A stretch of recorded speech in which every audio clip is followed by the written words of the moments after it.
Hello friends, you are most welcome to my channel. I am doing good and I also expect that you all are doing amazing. Today I am going to discuss a caseless based MCQ with you because many of my friends ask me several times as to how should they address such MCQ to get maximum marks out of it. So I have decided that I should take an in-depth discussion with you so that you can get a fair idea as to how should you address such caseless based MCQ in your examination to get maximum marks. Here I have chosen the MCQ from chapter number 4. So let's take this MCQ. Come to page number 4.53. Yes, come to page number 4.53. Here it's a test your knowledge case based MCQ, and I think this is the only MCQ in this chapter. And the best part of this MCQ that it's a completely numerical MCQ. So I have decided that I should give you a fair idea to approach such MCQ. Although I have discussed a lot of such MCQs in our practice session, वहाँ पर हमने बहुत सारे MCQ किए हुए हैं इसी तरह के सेम केसलेस बेस. अगर आपको प्रैक्टिस सेशन ज्वाइन करना है then you will get a Google form link in the description box as well as in the comment section below. Fill that form and I'll get connected to you. Okay,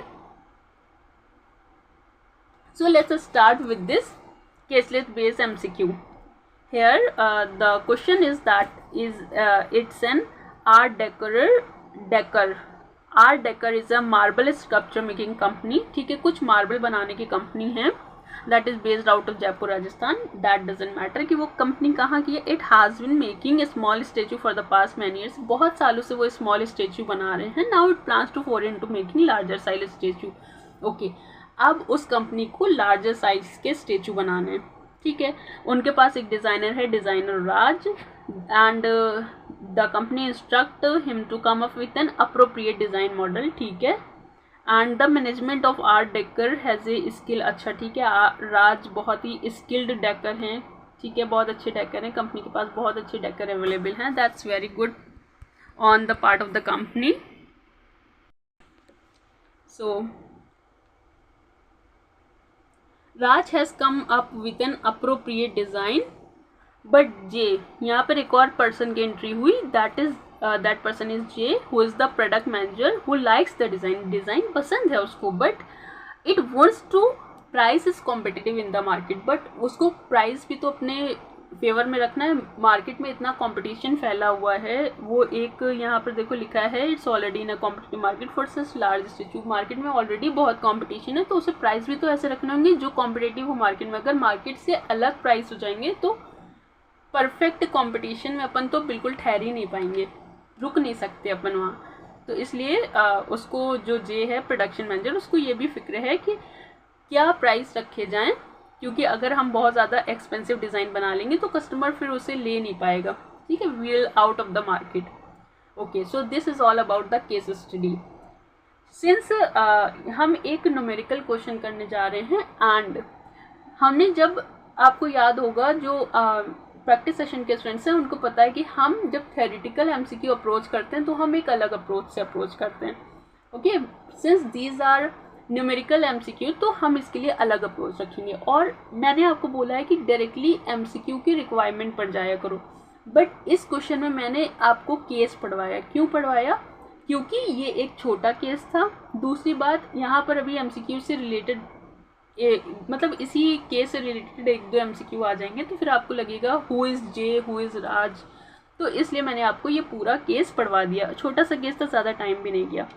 and the costing for 200 statue is as below. Okay, 200 unit statue की जो estimated cost है वो यहाँ पर दी हुई है. चलो ये भी देख लेते हैं. कॉस्ट स्ट्रक्चर क्या है? डिज़ाइनिंग कॉस्ट है 5 lakh, then direct material 20 lakh, direct labour 25 lakh, variable manufacturing overhead 20 lakh, then fix manufacturing overhead 5 lakh and marketing expenses 10 lakh. देखो ये पूरा इनका कॉस्ट स्ट्रक्चर है. बट अभी हमने यहाँ पर अपना क्वेश्चन ख़त्म होता है, एंड मैं आपको MCQ की तरफ ले जाने से पहले एक बात रिकमेंड करना चाहूँगी. अगर आपने अभी तक बुक नहीं ली है तो आप बुक लेकर बैठो, ठीक है, मैं ये रिकमेंडेशन क्यों कह रही हूँ, इसका एक साइकोलॉजिकल इफेक्ट होता है। अगर आप बुक लेकर बैठते हो तो आपके माइंड को लगता है that you are in the reading mode and वो ज़्यादा से ज़्यादा नॉलेज एब्जॉर्ब करने के मूड में आ जाता है। Your mind becomes more captive to the knowledge. That's why I am recommending over here that if you haven't take study material in front of you yet, then you must take in study material in front of you. ठीक है, अगर आप सिर्फ mobile पर या desktop या laptop की screen पर देखोगे तो आपके माइंड थोड़ा रिलैक्स मूड में रहता है, और रिलैक्स मूड में रहने की वजह से आप थोड़ी कम नॉलेज ग्रैब कर पाते हो. Okay, just put study material in front of you. कई बार ऐसा भी होता है कि मैं क्वेश्चन डिस्कस कर रही हूँ तो अब देखो अपना ही एमसीक्यू ये पूरा 2-3 पेज तक के जाएगा. ठीक है, तो कभी हमें पेज 1 पर आना पड़ेगा, कभी पेज 2 पर. तो बेटर है कि आप अपने सामने case list base case scenario खोल लो एंड उस पर हम बहुत अच्छे से डिस्कशन करने वाले.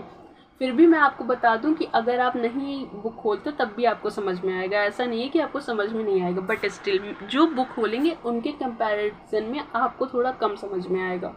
ठीक है, तो better if you have study material in front of you. It is not in the case of this case scenario, but I have said this every time when you are going to study for every subject, you no.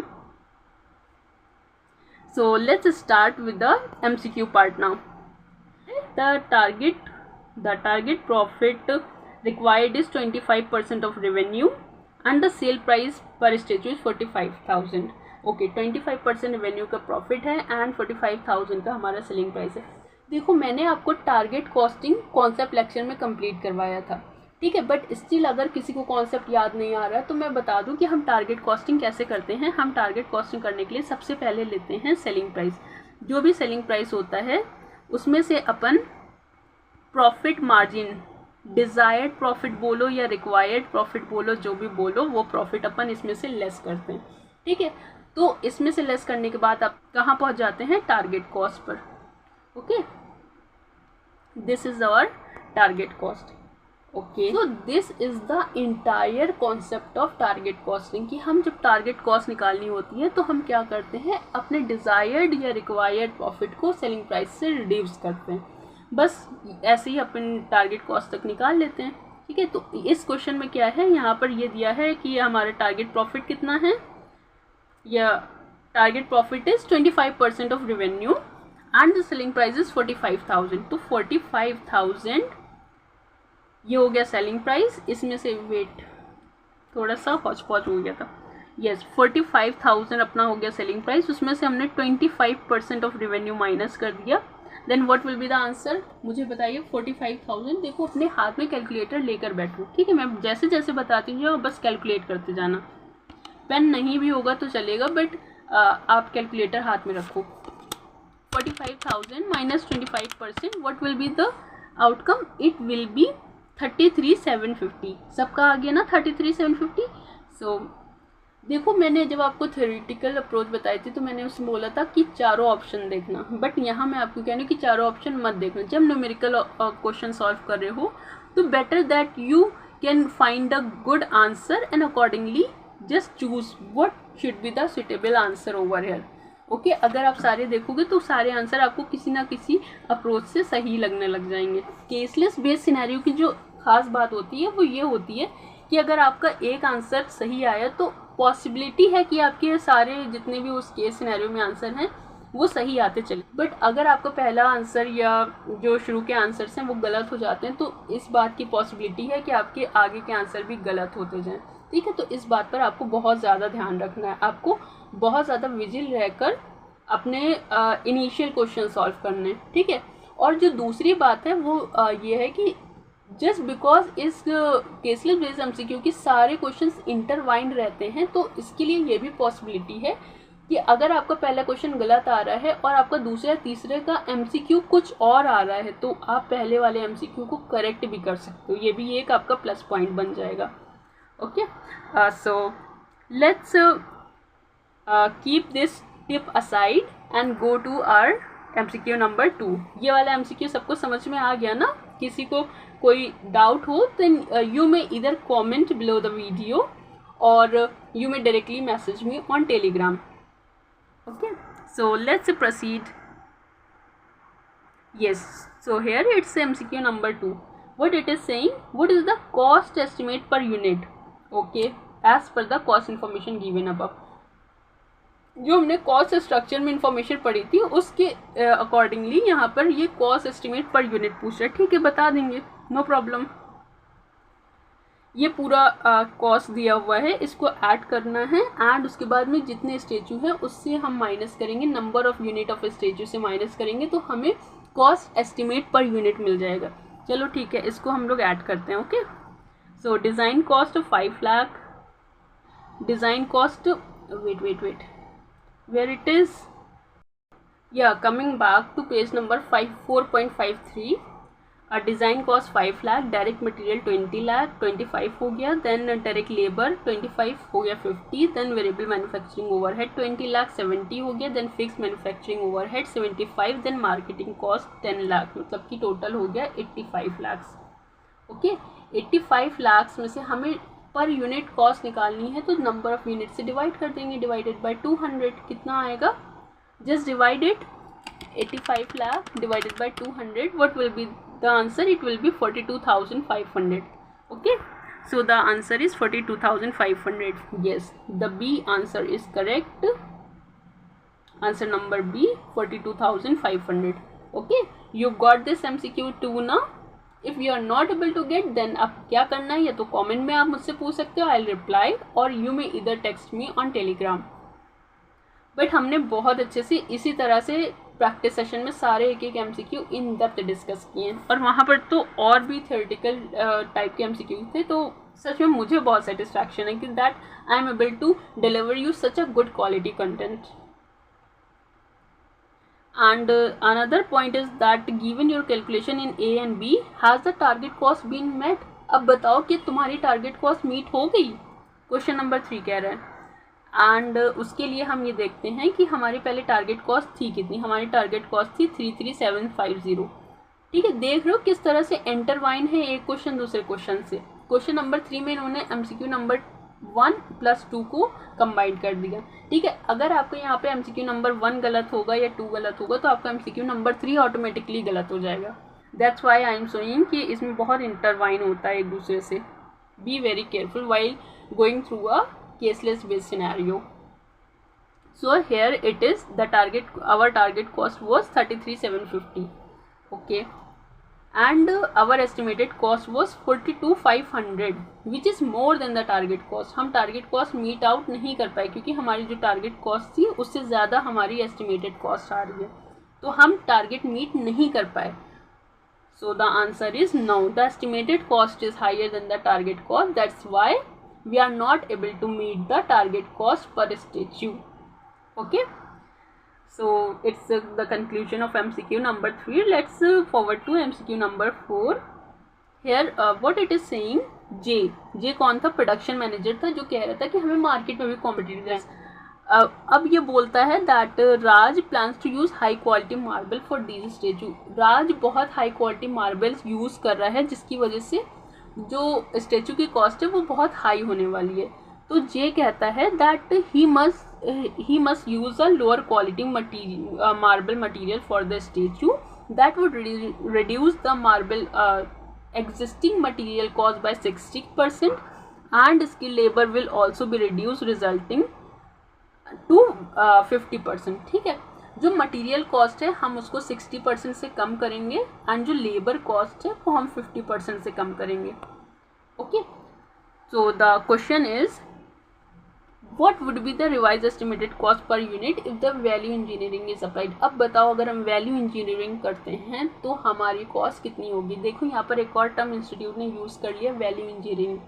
देख रहे हो ना किस तरह से institute ने खूब अच्छे अच्छे क्वेश्चन फ्रेम किए। मैं इसीलिए ये क्वेश्चन चूज़ करना चाहती थी so that I can give you a more than 2 or 3 concept in a single question, ठीक है। मैं आपको एप्लीकेशन सिखाने के लिए मैंने ये क्वेश्चन पुटअप किया। तो वैल्यू इंजीनियरिंग होती है कि जो हमारी एग्जिस्टिंग कॉस्ट है हम उसमें से कुछ चेंजेस करके, means cost reduction, cost control measures adopt करने के बाद हम अपने जो एग्जिस्टिंग कॉस्ट है उसमें कुछ रिडक्शन करें एंड टारगेट कॉस्ट को मीट आउट करें। This concept is called value engineering. And yes, without losing the quality of the product. This is the must quality. But here यहाँ पर वो बोल रहा है कि हम मटेरियल कॉस्ट को ही लोअर क्वालिटी का यूज़ करेंगे. सो आई डोंट थिंक इससे क्वालिटी मेंटेन हो पाएगी. By the way it's question, so let's move through the question.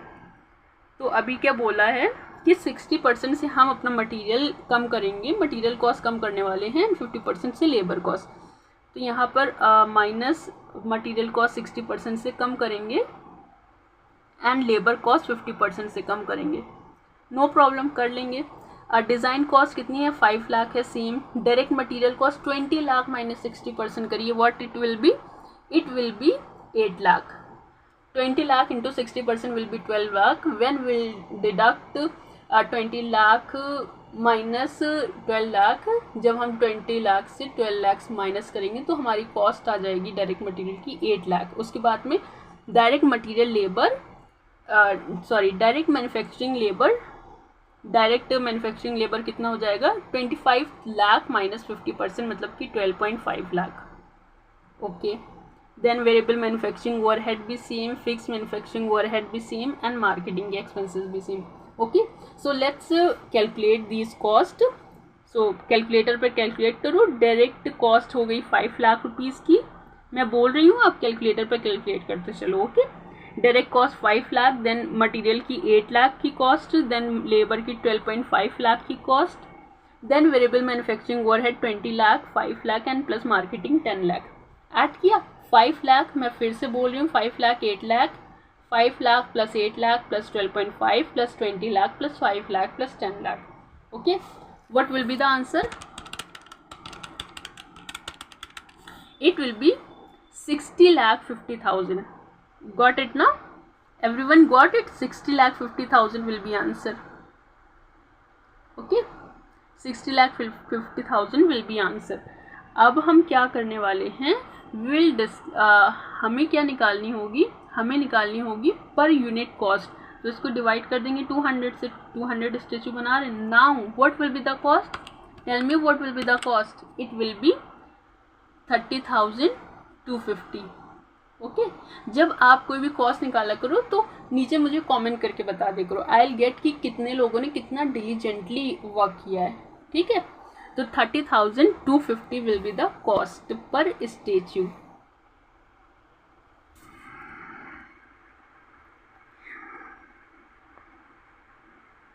So let's go to the MCQ number 4. Yes, here it is 30,250 will be the cost per statue. Another question. I hope you are getting all these MCQ till now. Another question will be MCQ number 5. बोल रहा है given your calculation in question number 1 and 4 has the target cost per statue met. क्या अब आपकी target cost met हो गई है? तो फिर अब हम चेक करेंगे कहाँ पर चेक करेंगे को MCQ नंबर 1 में और MCQ नंबर 4 में. ओके. चलो पहले MCQ नंबर 1 देखते हैं. MCQ नंबर 1 क्या बोल रहा था? What is the target cost per statue. तो हमारी टारगेट कॉस्ट कितनी है? 33,750. ओके. अब MCQ नंबर 4 में जाते हैं. MCQ नंबर 4 में क्या दिया है? बोल रहा है कि अब हमारी कॉस्ट कितनी है? हमारी कॉस्ट है 3250. तो 33,750 हमारी पहले टारगेट कॉस्ट थी और अब हमारी कॉस्ट कितनी होगी? 3250. So now it is with in the limit of our target costing. That's why हम कहेंगे यस अब हमारा टारगेट मीट हो गया. ठीक है. अब हमारा टारगेट मीट हो गया. Yes. The key answer is yes. Yes हमारा टारगेट मीट हो गया क्योंकि अब हम अपने कॉस्ट को within the limit of target costing ले आए हैं. You are getting this point to now? Yes I hope you get, क्योंकि ये बहुत ईजी सा है. Then MCQ number 6. Here Raj ने बोला कि designer does not agree with the J. ठीक है. पहले क्या था? पहले जे अग्री नहीं कर रहे थे राज से, राज अग्री नहीं कर रहे जे से. ठीक है. It's always happen in every office. लड़ाई चलती रहती है internal. He feels that the inferior quality material will affect the durability of the statue and hence it would affect the long term demand of the statue. हाँ सही है. राज गलत बात थोड़ी कह रहा है.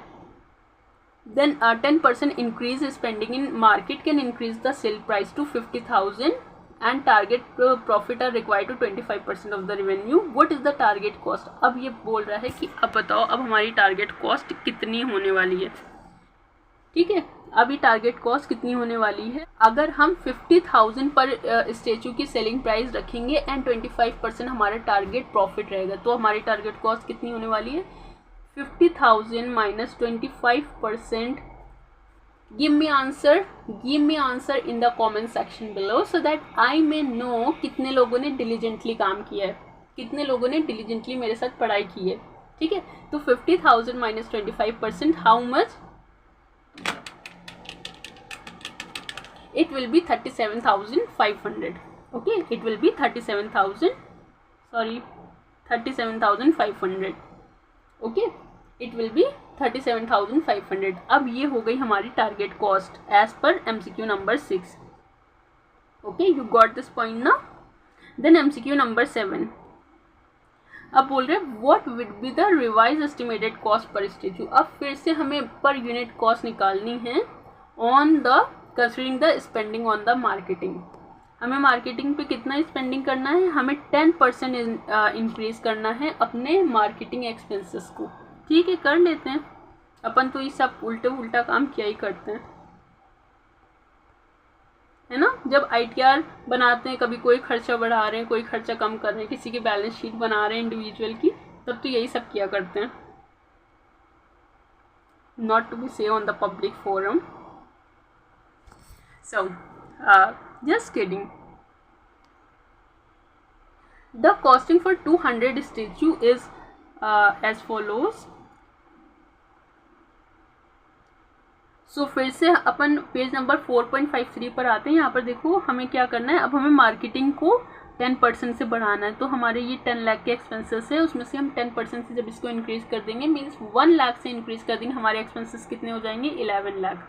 ओके, अब हम फिर से इसको कैलकुलेट करते हैं. 5 लाख प्लस 20 लाख 25 लाख कितना हो गया, 50 lakh plus 20 lakh 70 lakh. Then 5 lakh 75 lakh plus 11 lakh 75 85 plus 86 lakh की हमारी कॉस्ट हो गई. ठीक है, अगर आपको नहीं आया तो आप कैलकुलेटर पर सब जोड़ लो, आपको आ जाएगा 86 lakh. Okay, 86 lakh divided bye हमारे 200 स्टेचू थे, तो हमने डिवाइडेड बाय 200 किया. हमारी कॉस्ट कितनी आ रही है. Let me know in the comment section below how much it is. Okay, how much it is? It will be 43,000. It will be 43,000. Okay, अब हमारी कॉस्ट कितनी आ रही है, हमारी कॉस्ट आ रही है 43,000. Okay, let's go to MCQ number 7. हमारी cost कितनी आ रही थी, 43,000. कैसे आई, क्योंकि हमारी 86 लाख की हमारी टोटल कॉस्ट थी, डिवाइडेड बाय 200 स्टेचू हम बना रहे थे, तो पर यूनिट कॉस्ट आई है 43,000. ओके, पर यूनिट कॉस्ट कितनी आई है, 43,000. ओके, यहाँ तक सबको समझ में आ गया ना. अगर नहीं आया then comment below this video, I will let you know. Then MCQ number 8. Given your calculation in MCQ number 6 and 7 has the target cost per statue met. क्या आपका अब टारगेट कॉस्ट मेट हो गया है. ओके, फिर से देखते हैं हम कौन सा है. MCQ number 6 and 7. Okay, MCQ number 6 क्या था. MCQ नंबर 6 में हमारा जो टारगेट कॉस्ट आया था वो था 37,500. ओके, MCQ नंबर 7 में हमारा जो एस्टिमेटेड कॉस्ट आया है वो कितना आया है, 43,000. ओ माय गॉड, हमारा टारगेट कॉस्ट है 37,500 और हमारा जो एक्चुअल में एस्टिमेटेड कॉस्ट आया है वो आया है 43,000. क्या हमारा टारगेट कॉस्ट मेट हो गया, नहीं, हमारा टारगेट कॉस्ट बिल्कुल भी मेट नहीं हुआ है. Okay, so let's go to MCQ number 8. Here हमारा कोई भी टारगेट कॉस्ट मेट नहीं हुआ है. The estimated cost after increasing marketing expenditure is higher than the target cost. That's why our target cost haven't met. Then what is the estimated profit per statue as per 4 अगर हमने value engineering लगाया है, and as per 6 अगर हमने marketing spend किया है. तो यहाँ पर दो आंसर मांग रहा है. पहली बार तो बोल रहा है कि अगर आपने वैल्यू इंजीनियरिंग लगाया है तो आपको प्रॉफिट कितना आएगा, अगर आपने मार्केटिंग एक्सपेंसेस किए हैं तो आपका प्रॉफिट कितना आएगा. ओके, चलो देख लेते हैं. MCQ number, what will be the MCQ number over here? 4 and 6. Okay, MCQ number 4 पर आते हैं. ये रहा MCQ नंबर 4. बोल रहा है कि हमने 60% मटेरियल कॉस्ट लेस की थी एंड 50% हमने लेबर कॉस्ट लेस की थी. तो हमारी कॉस्ट कितनी आई थी? कॉस्ट आई थी 30,250. ओके, और हमारा सेल प्राइस तब कितना था? हमारा सेल प्राइस था 45,000. ओके, चलो चलते हैं. हमारा सेल और MCQ नंबर 6 पर देखते हैं. यहाँ पर हमारा सेलिंग प्राइस था 50,000 एंड हमारी कॉस्ट कितनी आई थी? हमारी कॉस्ट आ रही थी 43,000. ओके, हमारी कॉस्ट आ रही थी 43,000. चलो दोनों आंसर एक साथ ही निकाल लेते हैं. अभी बोल रहा है कि MCQ नंबर 4. तो MCQ नंबर 4 करते हैं. Yes, now it is better I think.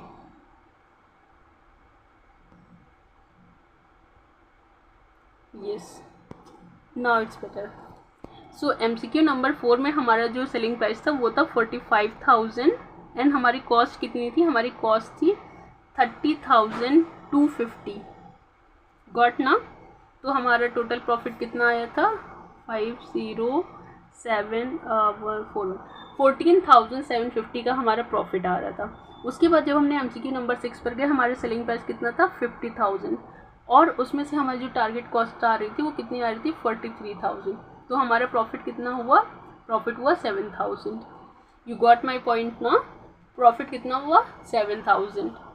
तो 14,750 and 7,000 is the correct answer. 14,750 and 7,000 is the correct answer. Okay, so this is the, I think, conclusion. Yes, this is the conclusion of this case list based MCQs. I hope कि आपको सारा कुछ समझ में आ गया होगा और हमने बहुत अच्छे से, बहुत हौले हौले, बहुत स्लोली किया है. एंड ये वाला क्वेश्चन मत छोड़कर जाना, क्योंकि इसमें अगर फॉर एग्जाम्पल अगर ये क्वेश्चन एज इट इज़ नहीं भी पूछा जाता तो आप खुद देखिए इसमें आपके कितने कॉन्सेप्ट कवर हो गए. आपका टारगेट कॉस्टिंग कवर हो गया, आपका वैल्यू इंजीनियरिंग कवर हो गया, एंड मार्केटिंग इस एक्सपेंडिचर पर अगर कोई एक्सपेंडिचर है उसको आपने इंक्रीज करना है तो वो आपका कवर हो गया. अब मतलब अगर ऐसा सा कोई क्वेश्चन आता है जिसमें आपको एक फैक्टर पर कुछ भी प्राइस इंक्रीज करके आपको टारगेट कॉस्ट निकालनी है तो आप वो वाला क्वेश्चन ईजिली हैंडल कर सकते हो, आप एग्ज़ाम में ईजिली मैनेज कर लोगे. That's why I take up this MCQ. And I hope that you got the approach as to how you should address MCQ, a case list based MCQ actually in the examination to get the maximum marks out of it. And आप मुझे ला कर देने वाले हैं ना? Promise me that you will get 70+ marks in your examination. Write in the comment section below that you promising me that you will get 70% marks in your examination. I'll be really very happy for you. That when you people come and write that you got such a good marks in your examination by referring to my videos or my practice sessions, that's of ultimate happiness for me. So that's all for today. All the very best for your examination.